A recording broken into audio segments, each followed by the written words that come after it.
What's so about your business? Ayah, last time I also can do, why you cannot? So easy cannot do, man. Susah ke?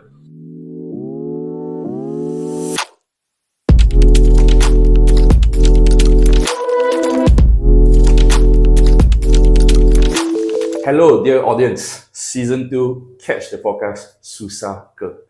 Now we are on Spotify and YouTube. Today, I don't just have special guests. I have champions. Commonwealth champions, okay? Champions in the hearts of Malaysians, like me, okay? I look up to them. Okay, first, we have Muhammad Eri Dayat. Okay, we have Muhammad Anik Kasdan. Both of them champions. Say hello to the audience. Hi. Yeah. Okay, so Season 2 is like Season 1 juga lah, okay?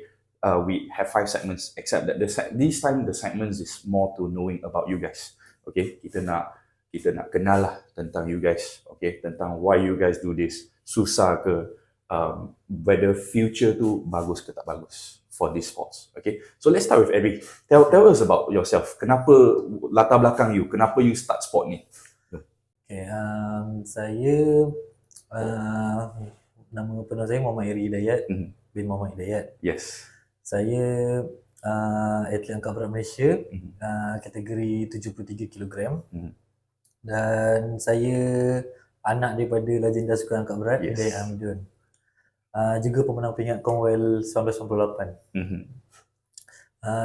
Sebab kenapa saya start angkat berat ni, salah satu faktornya adalah confirm ayah saya kan. Sebab daripada kecil tengok dia training sampai besar. Tapi start saya darjah 4 macam tu, saya sebenarnya lebih minat main fizik lah sebenarnya. Okay. Saya bukan saya tengok video angkat berat, saya tengok video bodybuilder apa. Alright. Kat rumah ni saya pumping, apa siap semua. Lepas tu saya mesti darjah 6 tu, saya tengok saya darjah 5 tu dah boleh muscle up, dah boleh handstand. Dah boleh muscle up, dah boleh handstand. Time darjah 5 saya kaki ayam main kat padang je tu. Alright. Saya dah boleh muscle up, saya dah boleh handstand semua. Lepas tu saya banyak main macam calisthenics orang kata kan, main bar apa semua kan. Lepas tu start darjah 6 tu saya kata, badan saya ni kuat kan, dia kata. Saya kurus dulu, tapi saya kata jom main angkat berat. Saya cakap okay, boleh lah try.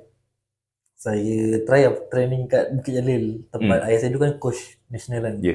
Saya training dengan dia. Training saya macam kurang minat sikit kan. Asyik buat benda sama kan. Lepas tu dulu ayah saya ni kan masa dia atlet dia garang. Saya macam tak best lah kan. Ayah garang betul lah ajar ni. Saya kata tak seronok lah saya rasa. Balik saya cakap dengan mak saya, tak nak main angkat berat saya kata. Saya cakap tak nak main angkat berat. Lepas tu mak saya kata tak apalah, saja on hobi kan. Setiap weekend saya pergi lah gym. Training. Lepas tu start form 1, form 2 kalah you pergi tanding. Alright. Pergi tanding kalah. Lepas tu tak puas dengan kekalahan lah kan? Tak puas. Baru macam dah malu lah saya. Aku dah lah anak legenda kan. Lepas tu dengan badan saya ni kan macam tak strategik main angkat berat. Tinggi, kurusan. Macam olahraga. Saya kat sekolah lari semua nombor 1. Alright. Jadi macam olahragawan sekolah lah macam tu. You dah macam dah ada genes lah. You memang have the genes already. Okay. Tapi bukan untuk angkat berat.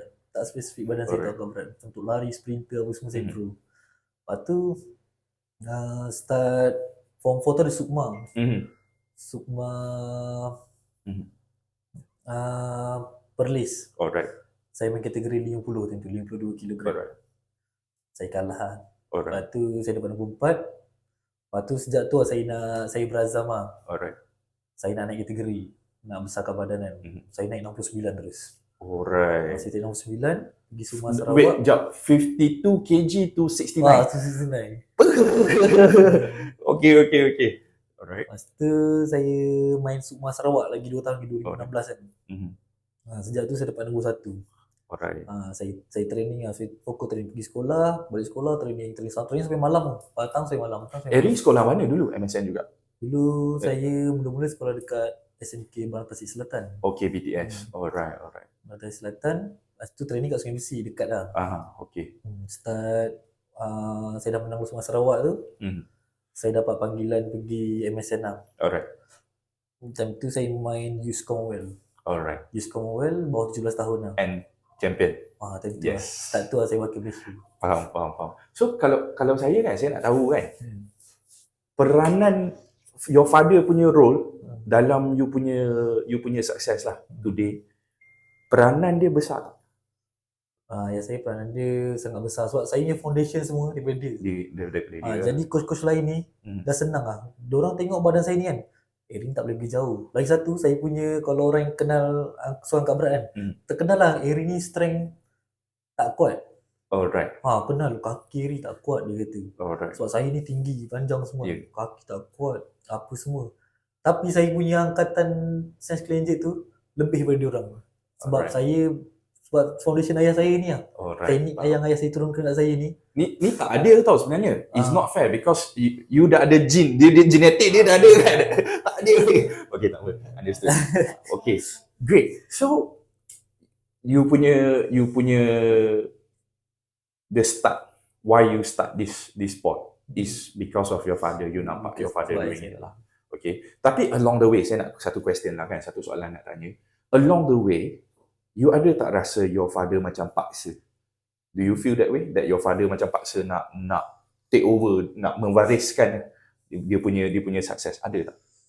Dia punya plan tu yang macam tu. Dia kan ada 2 anak lelaki. Lepas tu seorang lagi buat apa siang? Angkat berat juga. Angkat berat juga, power.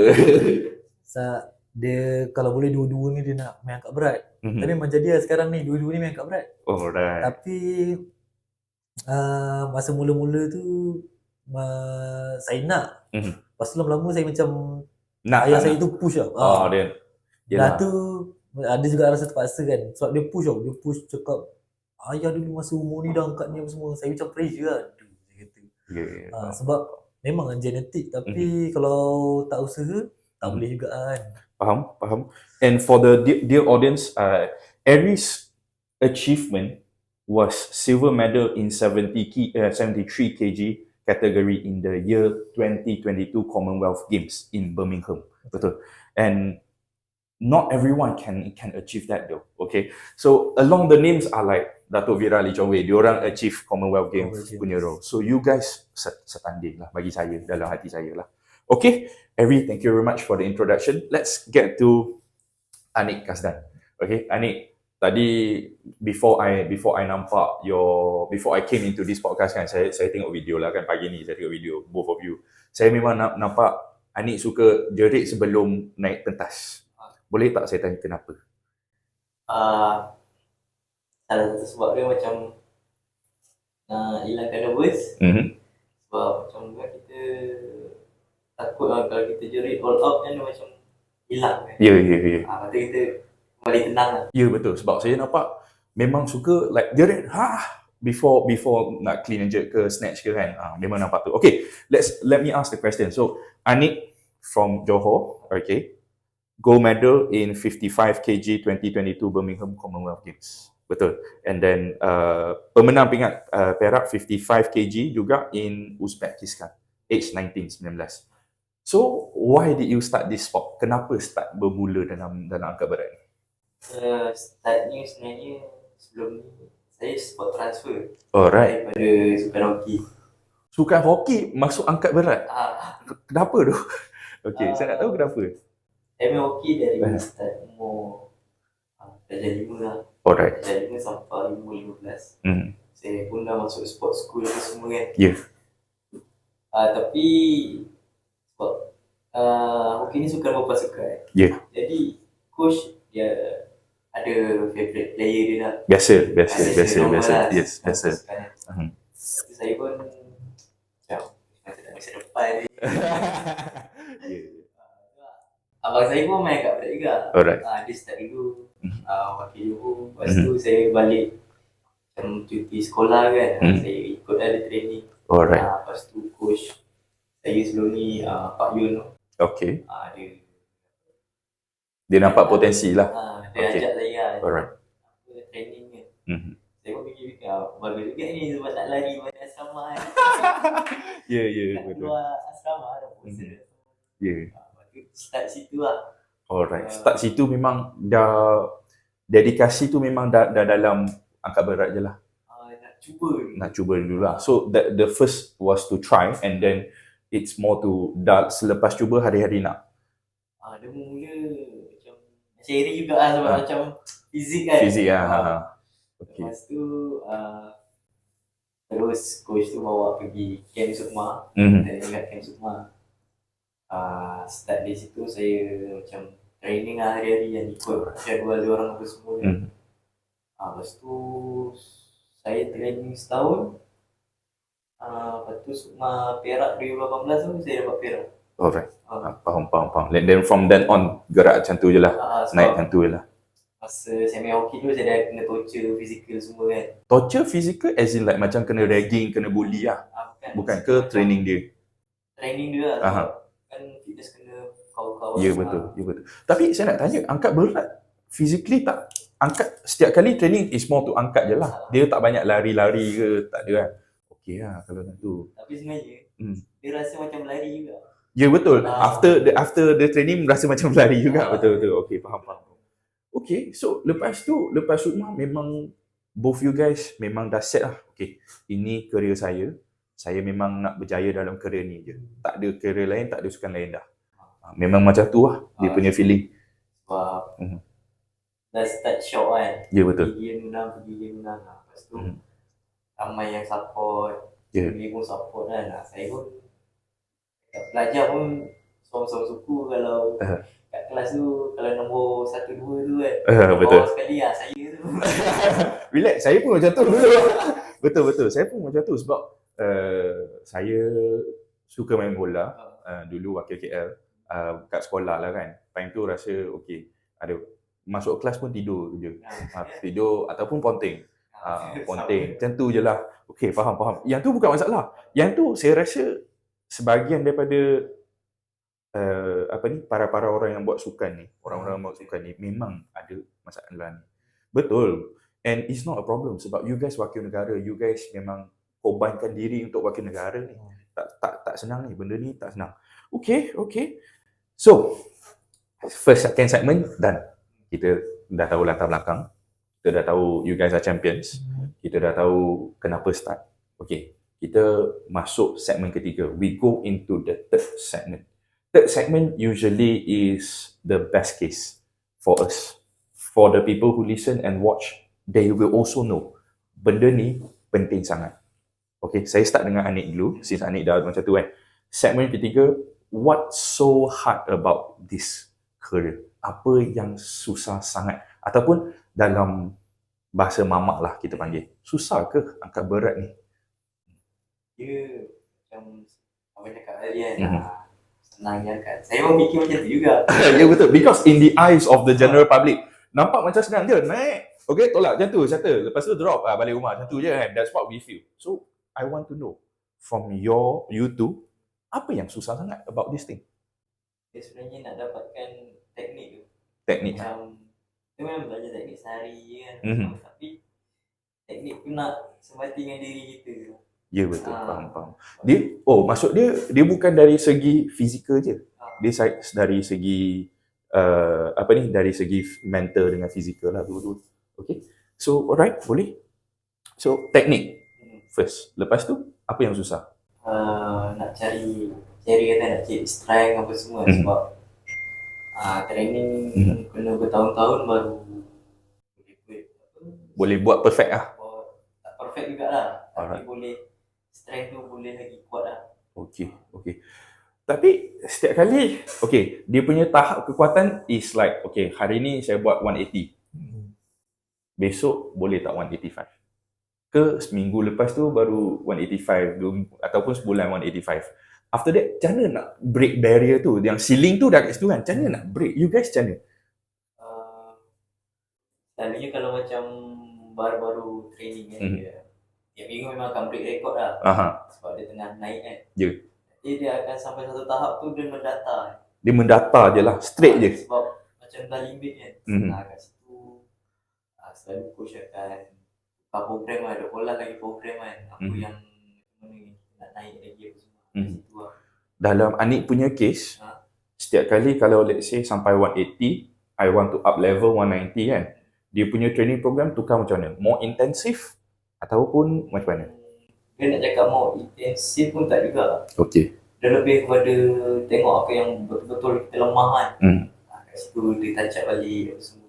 Alright. So yang susah bukan start. Yang susah sampai top, nak maintain ataupun nak break. So benda tu yang susah lah. Okay. So kepada Eri, what is so hard? Apa yang susah sangat about this? Untuk angkat berat ni yang susah bagi saya, kalau untuk saya satu macam ni cakap teknik tu kan. Setiap orang kan badan lain-lain. Ya, betul. Kalau macam saya ni style tinggi kan. Jadi kena pandai. Coach pun tak tahu tau. Coach pun tak tahu badan macam ni. Coach pandai aja semua sama je. Jadi kita sendiri yang cari rentak badan kita ni macam mana. Kadang orang tengok, macam mana tu kan. Jadi itu lah yang kalau saya perasan dan buatkan saya lain sikit pada orang lain. Teknik tu saya dari saya sekolah tu, saya research badan saya sendiri. Faham. Lepas tu yang kedua, of course disiplin lah. Consistency, rehat. Lain lagi dah umur-umur sekarang ni kan, nak banyak enjoyable. Ya, faham. Understand. Jadi kena kawal lah. Kita kena pandai tolak ajakan orang apa semua. Memang saya daripada dulu memang banyak lah zaman remaja tu korban, bukan macam orang lain lah. Tak seperti orang lain, tapi kita orang cuba kat kadang-kadang kan buat benda lain supaya tak bosan. Contoh macam main futsal ke kan, main bowling, cari benda lain supaya tak bosan weightlifting. Lagi satu yang susah, yang tadi naikkan angkatan tu. Saya dari 5 tahun lepas angkatan saya sama je. Susah nak meningkat. Nak macam cakap 180 ke 185. Saya dah bertahun-tahun dah. Bertahun-tahun lepas lagi. Bertahun-tahun. Okay, so what Eric is saying is consistency, discipline. Anik is saying to break the barrier to maintain. And now they are telling me to break the barrier takes years. Guys, takes years tau. Bukan days or months or weeks.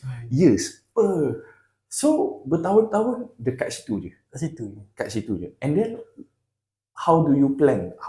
Rasa plan dia macam mana nak tingkatkan lagi? Plan saya macam tu lah, teruskan training. Kalau macam kadang-kadang ramai je macam contoh-contoh atlet crossfit ke atlet lain kan, tanya pasal, contoh tanya saya dengan ni kan, kenapa macam nak angkat ni yang korang macam easy semua. Dia tak tahu kita orang hadap ni, proses kita orang hadap ni apa. Ya, betul. Kita orang pun hari-hari jatuh apa semua, cuma tak post kat social media. Ada orang post kat social media jatuh. Cuma berat sangat apa semua ni. Padahal kita orang terbantai kat gym. Cuma kita orang tak bagi tahu. Yes, faham. Kita orang pun kena kepala apa semua kan. Jadi kita orang cuba juga kan. Kadang bukan sekarang bukan benda ni je, bukan orang luar je nampak. Kadang orang terdekat dengan kita kan, family, persatuan kan, pun tak nampak benda-benda macam ni. Understand. Dia kalau kita tak improve, memang kena lah kita. Jadi kita nak tak nak, kita orang force lah. Kita orang, kalau macam saya, Anik dengan adik kawan saya tu Aznil tu, daripada dulu paling lama lah dalam program MSN. Yang lain semua dah keluar dah. Kita orang buat benda ni bukan sebab duit lah. Kalau buat sebab duit memang lama dah tinggal. Betul. Kita orang buat sebab minat. Jadi itu lah perkara susah dekat kalau siapa yang peminat sukan ni. Sebab kalau korang nak fokus untuk korang punya ekonomi financial semua, memang sport ni memang bukan pilihan yang terbaik lah. Tapi sebab kita orang buat ni sebab untuk negara, untuk minat, nak banggakan lah family kita, negara kita, tak nak sia-siakan pengorbanan Majlis Sukan Negara, institusi sukan negara semua yang dah jaga kita orang kan. Jadi saya hargai lah semua tu sebelum saya bersara dari sukan ni kan. Saya nak kasih bangga semua orang dulu lah. Faham. Because okay, so dear audience, what Eri is trying to deliver here is the sacrifice, pengorbanan is huge. In order to make it to the top is really huge. And then what he's saying here, the susah ke memang susah. Sebab ini bukan dari segi psikologi, physical je. Psikologi dari segi mentality yang memang pancit lah. Memang pancit lah. Sebab saya tahu training memang lasak. Memang penat, memang susah. Okay, besides that, boleh tak saya tanya, can I ask, do you guys have girlfriend? Ada tak awet? Girlfriend? Ada tak girlfriend? Saya Ke dah kahwin? Dah berapa kali tukar girlfriend. Okay. So sekarang saya nak tanya dari segi psikologi lah kan, because girlfriend tu dia either boleh sokong ataupun musnahkan kerjaya seorang atlet. Betul. Kita nampak banyak case sebelum ni, banyak player footballer ke atlet-atlet negara ke sebab tukar girlfriend, lepas tu performance drop, lepas tu kena tinggalkan. Macam tu je. So saya nak tahu, susah ke nak maintain hubungan dengan girlfriend and performance? Susah tak? Bagi saya, dia tak susah. Mhm. Lagi, macam dia punya pasangan kan, Mhm. dia tahu jadual kita. Alright. Macam contoh saya punya girlfriend, Mhm. macam dia tahu bahawa pagi saya training, tengah hari dia baru Free. free Okay. kan. Lepas tu lepas Zohor tu akan tidur, lepas tu akan training balik petang. Je. Kadang pun malam sebelum tidur baru chat. Kadang-kadang pun jarang chat. Faham. Apa Eri? Untuk saya, bagi Ani okey dia dapat girlfriend yang memahami apa semua. Yes. Untuk saya setakat ni, saya pun tak jumpa. Ke dah jumpa then terlepas jodoh, lepas tu sekarang dah susah nak cari. Boleh juga ada. Boleh juga Ada tu, juga macam tu. okay. Aduh, hai. Alright. Okay. So sebab for athlete, relationship management is penting. Bak kata I give an example. For example, Marcus Rashford, pemain Manchester United. Nampak dia tukar girlfriend every time macam performance drop. Dia tak masuk goal. And then back to the same girlfriend, tiba-tiba score balik. Saya tak tahulah hypothesis dia macam mana, tapi kita nampak lah kan. Okay. So third segment done. Consistency, discipline, performance, relationship with girlfriend and family. Okay. And most important is to break the barrier. These things memang susah. And okay, dari segi financial, saya nak tanya. Okay. KPS, Ministry of Sports, sokong tak? Dia orang sokong lah sebab per bulan dia orang bagi macam allowance kan. Betul. Tapi sekarang ni sejak YB Ayo jaga tu, dia tukar sistem allowance tu kepada gaji. Yes. Dan dia tolak KWSP. KWSP, SOSO semua lah. Okay. Penting lah bagi sebab Yeah. untuk atlet. Sebab kita orang ni kalau nak ambil insurans tak nak sebab high risk. Ya, betul. Ya, betul. Okay. So YB Henayo, pada pandangan atlet, saya tak berani nak tanya sini sebab sensitif. But for me, daripada public kan, memang nampak lah kan, YB Henayo memang buat banyak untuk atlet negara lah. Sebab saya pun tak boleh salahkan menteri-menteri yang sebelum ni sebab ada benda pada pandemik ke sebelum pandemik, banyak benda kena jaga. Betul. Yeah, so okay. So third segment done. Usually catch the podcast. We will take a break after the third segment lah and enjoy our coffee. So we'll be back after this.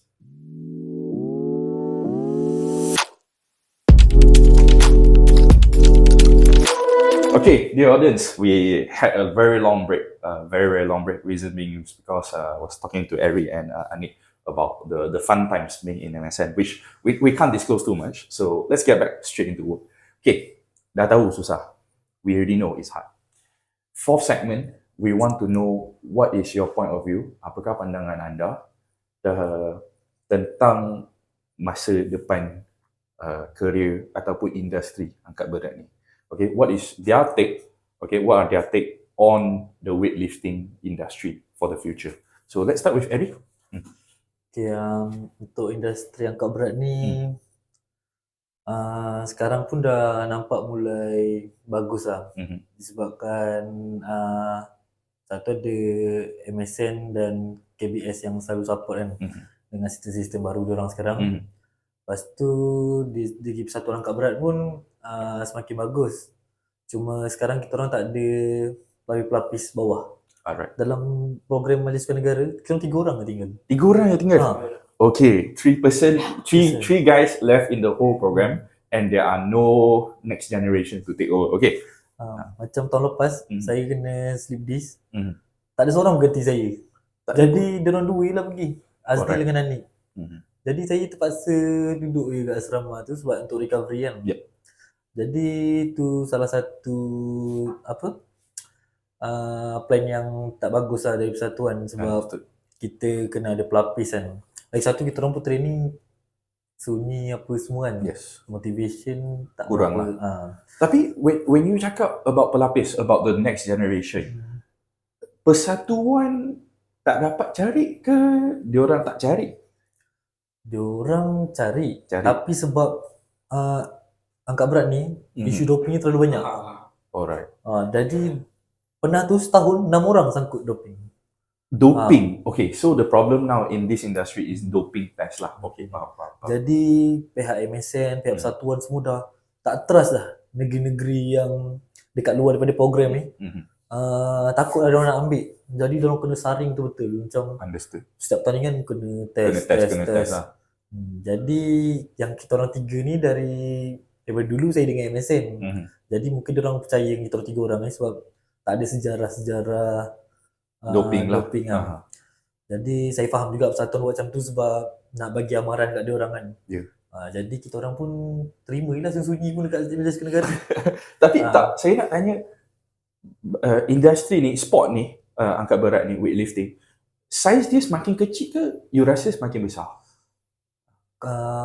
Untuk saya tengok orang luar sambutan makin hangat sekarang sebab Ya, betul. sebab adanya CrossFit, adanya ramai orang minat Olympic weightlifting. Yes, exactly. Sebab luar negara pun sebab luar negara yang open duluan benda-benda macam ni. Saya pun terkejut juga tengok kat social media sekarang, bukan setakat football apa semua, weightlifting pun dah sama-sama naik lah.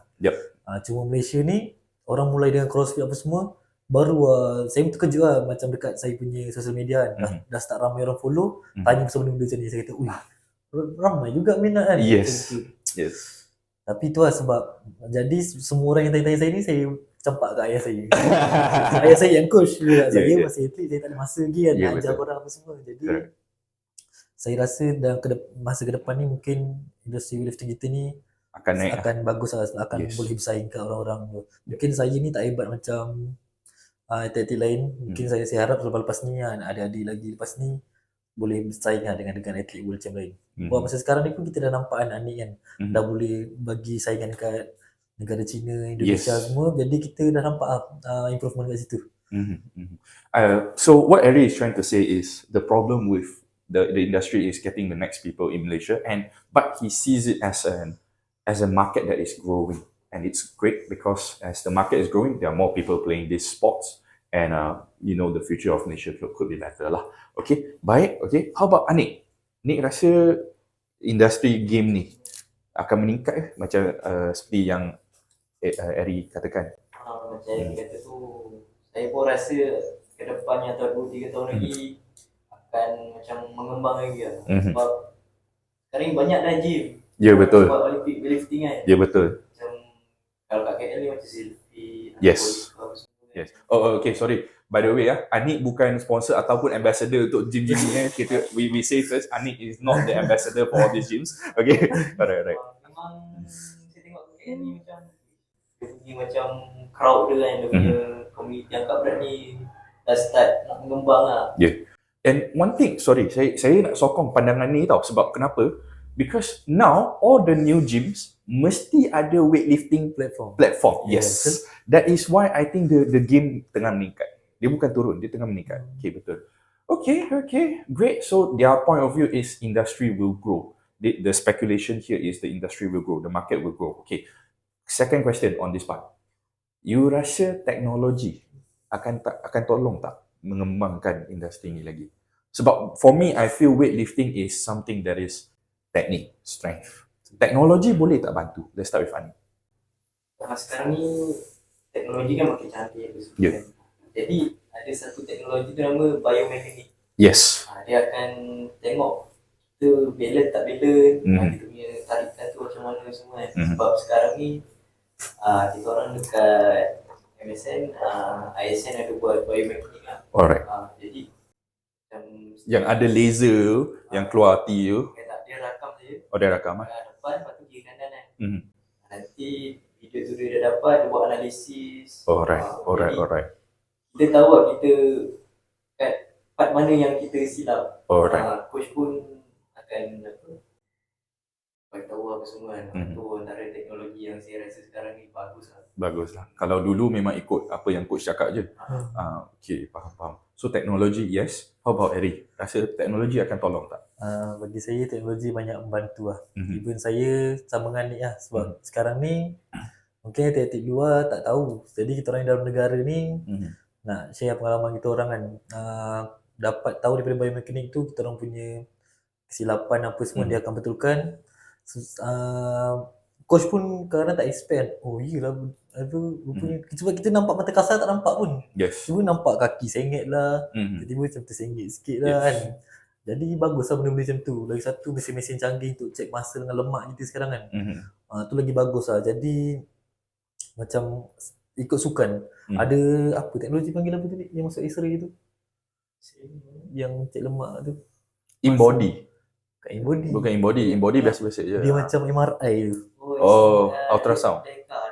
Deka lah. Okay. Macam tu lah. Itu bagus tau. Macam kalau untuk atlet basikal kan. Dia macam fokus kan. Berapa banyak lagi masa nak tambah kat kaki ni. Supaya dia boleh kayu standing dengan negara-negara Australia nanti. Yes, faham. Jadi kita orang dia buat satu body ni. Dia beritahu lah macam Iri ni kan. Peha tak cukup. Tangan kena bagi sikit lagi. Dia akan beritahu mana kita kena kurangkan. Mana kita kena lebihkan. Apa semua. And so benda tu dia akan connect dengan sport science lah. Dengan nutrition lah. Semua. Alright. Dengan sport science. Okay. So teknologi memang bantu lah. Dari segi nutrition, rasa nutrition tu boleh tingkatkan game tak? For weightlifters, sebab for footballers yes, for banyak lari-lari tu performance physical games, nutrition plays a huge part. So untuk weightlifter saya nak tanya nutrition macam mana? Untuk nutrition itu sebenarnya penunjang utama sebenarnya nutrition lah. Yup. Sebab pemakanan yang tak betul pun efek sangat lah dekat performance. Alright. Jadi kalau macam angkat berat ni tak perlu pun berlebihan karbohidrat. Tapi kalau tengah apa? Sekarang ni tengah musim Off season. off season ni kena banyak juga karbo sebenarnya. Yep. Jadi sekarang ni kita orang balun je apa yang ada. Sebab Sebab kita orang punya training tu tengah buat repetition banyak. yes. Rasa dia macam berlari tu lah yang Anik cakap tadi kan. Yes. Rasa dia macam tu sebab repetition banyak. Jadi kita pandai lah kita tahu program ni macam ni kan. Time ni dah makan banyak-banyak. Tapi kalau dekat tanding-tanding kita dah tak boleh lah karbo banyak. Tentu banyak protein lah. Protein. Alright. Sebab Okay. repetition sikit tapi angkat tu berat. Yeah. Kita orang sehari saya boleh kira-kira 5 ke 6,000 kalori sehari lah. 5 ke 6,000, 5 to 6,000 calories a day. You're not hearing it wrong ah. Okay. 5 to 6,000 calories time bertanding ke Tak, sehari time training je. sehari? kalau Asalkan training, training, asalkan kalau training 5 to 6,000. Makan apa pun tak kisah tapi memang 5 to 6,000 lah. Betul. Makan apa sebab mesti berat badan akan turun ni. Sebab Alright. orang macam pelik lah. Ri kenapa badan kau makan macam ni? Macam kusut lah. Macam kusut lah. Ramai type pelik yang tu lah. Okay, if I have to eat 5 to 6,000 calories a day, I dah gemuk lah, dah jadi obese lah. 5 to 6,000 every day kan. Sebab saya duduk office banyak. Saya gerak banyak appointment, meeting kan. And then at night only I go to gym. Pergi gym pun I burn 1 jam 400-500 kalori je kot. Kalau I nak makan 5 to 6,000 gila. Okay. Tu Anik memang program yang sama lah. Program yang sama je. Saya sama nutrition pun sama. Betul lah makanan tu penting lah. Sebab sebelum ni kan Eri pun tahu saya suplemen tu kurang makan. Alright. Tapi apa yang dalam pinggan saya tu saya akan pastikan Habis. Ada mencukupi. Alright. Apa yang saya makan lah itulah tenaga saya. Okay, so suplemen yang Anik katakan suplemen tu seperti apa? Whey protein, BCAA, benda-benda macam tu lah. Understood. Muda lagi boleh? Itulah. Sebelum ni kategori 5 kan. Yes. Saya minum protein saya takut sebab bila saya minum protein saya punya body weight tu akan Mendadak naik. tinggi lah. Alright. Tu ni dah start. Saya pun dah kategori atas lagi 61 kan. Jadi umur pun dia dah recovery lama lah. So baru sedar tu memang memerlukan lah. Yes. Betul. You guys muda lagi. Kalau time saya setakat pergi gym je. Hari ni buat sebab saya workout. Okay, I'm not a pro by the way guys. I'm not a pro. But time I nak workout kan, memang I minum sikit lah protein. Takut next day masuk office, nak type pun susah lah. Yes, okay. Understood. Great. So, the future speculation on both of them, they felt the industry will grow, technology will play a role, nutrition is going to play a role as well. Benda-benda yang kita selalu katakan lah, athlete nutrition is number one lah. Okay, alright. So, segmen keempat dan segmen kelima, usually saya tengok graf lah, carta dalam podcast ni kan, dia punya listener rate, maksud dia minit ke apa yang ada paling banyak listener, usually is fifth segment. Okay, segmen kelima. Kenapa? Sebab diorang nak tahu storytelling about your personal life. So for this segment, you guys boleh ceritakan satu je story. Apa yang pengalaman you guys yang rasa macam I nak bagi tahu general public yang diorang tak pernah tahu tentang ni.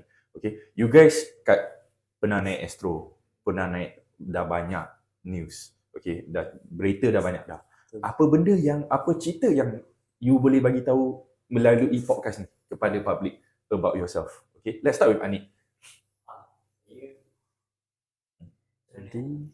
Kalau nak nangis pun boleh tau kat sini. Ya. Ya betul. Macam pengalaman pahit saya. Bukan pahit je, bukan setakat pahit je. Kalau nak happy pun boleh je. Saya main kaprak abang saya. Ada satu masa tu dia accident dan dia paralyzed. Until today lah. Until today. Okay, faham. Lepas tu kat situ saya dan keluarga saya seorang je lah yang main kan. Lepas tu saya macam berazam saya pun sebab main sukan ni kan macam yang cakap financial lah, tapi kalau kita betul-betul dekat kita ni kan finance tu okey sikit lah. Faham. Jadi sekarang ni bila saya dah menang Commonwealth, menang World Champ tu semua kan, financial saya okey. Lepas tu macam dengan family saya, bapak saya pun bangga dengan saya kan. Saya pun dah harum lah benda tu semua kan, sebab tujuan kita hidup pun nak membanggakan kan. Apa kan. Jadi tapi Anik masih rasa macam kehilangan sesuatu lah. Support dengan dia punya yang dalam English kita panggilkan dia spiritual support. Macam hilang lah. Okay, faham. Sekarang pun dia dah untuk powerlifting, untuk para punya. Alright, okay. And it's fighter. Para tak para, normal tak normal, asalkan kita bersyukur setiap hari kita masih bernafas, I rasa okay. Faham? Okay Anik, I wish your brother all the best. Whether it's para ke tak para ke, sama juga. Asalkan sihat. Sebab guys, okay sorry, off the scene I was telling about both of them about my injuries and all of them were saying, 3 ACL surgeries? Gila. Okay, 3, bukan setakat sekali tau, 3. Okay, so yeah, that's why I say health comes first. Okay, so Anik, thank you very much for that. Okay, Eri, jom, pengalaman ataupun cerita yang you nak bagi tahu kat orang luar. Pengalaman saya, sebenarnya saya punya pengalaman hidup ni going smooth je. Daripada kalah ke menang apa semua kan. Tapi saya punya impian memang satu lah. Saya tahu saya tak boleh pergi Olimpik. Tapi saya memang target daripada kecil tu. Saya nak sama achievement dengan ayah saya tu, nombor 1 Commonwealth. Tapi bila sampai dekat Commonwealth tu, 2 minggu sebelum Commonwealth, saya kena denggi. Alright. Warded selama seminggu. Alright. Berat badan saya 75, turun sampai 67. Okay. Sebab banyak darah ambil, lepas tu air kan semua. Lepas tu saya macam, saya dah, time tu kalau orang saya rasa, kalau orang lain dah habis, musnah harapan lah. Tunggu 4 years lagi lah nak Commonwealth. Tapi lepas seminggu saya kat warded tu, platelet masih rendah lagi. Dalam 90 kot. Dia normal 120 macam tu lah. Lepas tu saya minta keluar juga. Saya cakap apa-apa risiko semua saya tanggung sendiri lah. Saya cakap kan. Time tu kat Indonesia tau. Kita training kat Indonesia. Lepas tu Anik semua dah preparation, dah good preparation dah semua. Saya kat hospital. Kata aduh. Lepas tu saya macam saya fikir apa jadi pun saya nak pergi kat Commonwealth ni. Sebab pihak ASN suruh saya balik Malaysia. Suruh saya recovery kat sana, tak apa, tak pergi Commonwealth apa semua kan. Mhm. Tapi Commonwealth 4 tahun sekali kan. Ya, betul. 4 tahun lepas tu saya kalah. Mhm. 4 tahun lagi saya datang kat Birmingham tu kan. Tapi saya teruskan je training. Saya kata apa-apa jadi training lah, pitam-pitam. Badan tu makan sehari dah dekat 6-7 kali lah. Nak paksa tu. Sebab nak Ah, naikkan berat badan. Nak naik balik. Okay. Paksa Alright, lah. alright. Lepas tu Alright. entah apa-apa, Hmm. coach pun support kan, belikan roti sekotak, saya makan bakso lah, apa daging semua saya telan kan. Tak tahu nak fix nak sedih. Kan? Okay. Okay. Alright. Faham. So, itu pengalaman lah. Okay. Yang public tak tahu lah. Tak tahu. Orang kat luar memang tak nampak. Mm. Okay, understood. So, to summarize things, Anik, training with the brother all the time, and then tiba-tiba kekurangan seorang abang untuk training kan, and then now his brother is competing in the Paralympics. Okay, and then for Eri is dengue 2 weeks before Commonwealth. Killer because kat luar kan orang tak faham yang kena dengue tu betapa susah tau, sebab every few hours ambil darah, sakit baik kena cocok. Asyik kena cocok. Yes, I tahu, I kena 2 kali. 2 kali juga. Yes, kenapa kena injury, sakit-sakit I kena kan? Aduh, I pun tak tahu. Tak ada. Rezeki tak sampai lagi. Alright. So, guys, memang susah, and hari ni I bangga lah, I rasa bersyukur ada you guys kedua-dua come for my podcast, sebab last season I cakap banyak kepada business owners, and then this season I nak fokus banyak pada individu-individu yang berjaya, yang bukan berjaya setakat ambil tingkat je, yang berjaya dalam segi pengorbanan dalam kerjaya mereka. So memang I rasa with honor guys, with honor, I feel Anik and Eri today shared a lot. And what is apa harapan untuk tahun ni? Jom. Ya, harapan saya untuk tahun ni Nak menang Olimpik lah. Saya nak cuba dapatkan apa-apa kala minat. Saya akan try cuba dapatkan sebab once saya dapat, saya rasa macam semua atlet, orang ucap kira diorang akan sampai Olimpik. Ya. Itu memang target semua orang lah. Boleh tak saya tambahkan target?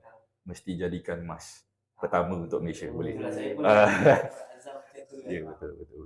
Sebab bukan, yang ni daripada saya yang suka sukan dari kecil kan.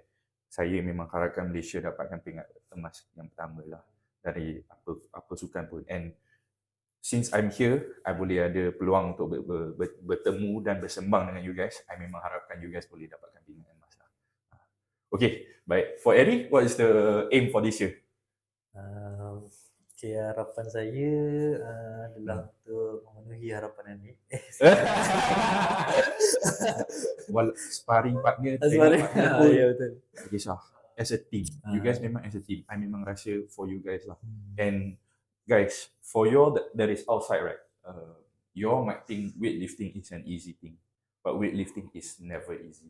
Okay, yalah, you boleh cakap crossfitter weightlifter, tapi to be representing, sebab crossfitter kan, or any pertandingan dalam negara and luar negara tak sama. You guys mesti tahu, Sukma dengan Commonwealth tak sama, Commonwealth dengan World Champ tak sama, dia punya pressure tak sama. That's why I'm saying to you guys that is watching and listening to this podcast, trust me, susah gila. Susah ke? Memang susah gila. Yes. And with my honor, I would like to thank Anik. Thank you very much, Nick. And Eri, thank you very much. I wish you guys all the best. Ada apa-apa nak you nak cakap kat audience tak? Last one.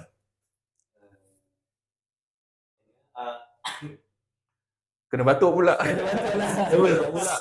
You jalan naik petas jerit je, tak okey je. Batuk ni. Terima kasih kepada yang selalu support saya, Eri dan Asnil kan. Sebab kita orang ni memang famous dengan case doping semua, tapi kita orang sendiri cuba nak bersihkan balik nama tu kan, dengan prestasi-prestasi kita orang. Harap lepas ni sukan angkat berat kat Malaysia ni lebih berkembang lah. Sebab sukan saya sendiri, sukan diri juga kan. Kalau nampak mula tu sedih juga lah. Faham. Sebab dah 6-7 tahun juga. Seumur hidup lah. Betul, seumur hidup dah. Understood. Okay, okay. For Eri, what do you have to say? Untuk para penonton dan pendengar, apa pun korang hadapi, just keep going, jangan putus asa, dan selagi boleh capai apa yang kita target tu, teruskan je walaupun ada banyak rintangan. Ya, betul. Setiap kali ujian, setiap ujian pun ujian yang ditentukan daripada yang atas kan, dan bagi kita lah kan. Okay, guys, once again, thank you very much. I wish you guys all the best and see you guys soon. Okay, bye.